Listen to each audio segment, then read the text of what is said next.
আসসালামু আলাইকুম এভরিওয়ান। শ্যাম্পুর সাথে মাত্র ২টি উপকরণ ব্যবহার করুন, তারপর দেখুন কি ঘটে। আজকে আমি যে ২টি উপকরণ শ্যাম্পুর সাথে ব্যবহার করব, এই উপকরণগুলো মিশিয়ে সপ্তাহে ২ থেকে ৩ বার অ্যাপ্লাই করার পর আপনি পরিবর্তনটা নিজেই দেখতে পারবেন, এটা চুলকে কতটা পরিবর্তন করে দিতে পারে।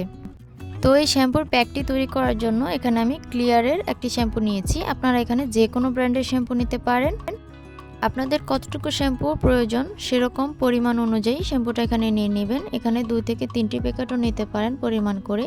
তারপর 1 চা চামচ দিয়ে দিচ্ছি চিনি। চিনি কিন্তু আমাদের চুলের কন্ডিশনারের কাজ করে।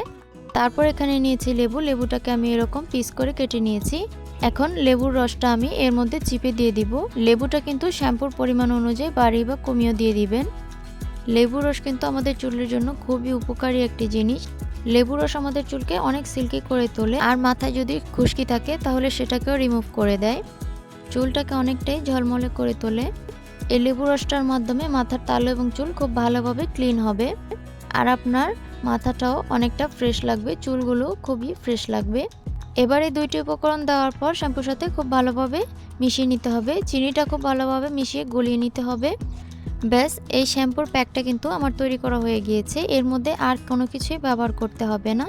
এই শ্যাম্পুটা ব্যবহার করার জন্য মাথার চুলগুলো আগে থেকে ভিজিয়ে নিতে হবে। তারপরে শ্যাম্পুটা অ্যাপ্লাই করে কমপক্ষে 2 মিনিটের মতো চুলের মধ্যে রেখে দিতে হবে। তারপর পানি দিয়ে ধুয়ে ফেলবেন।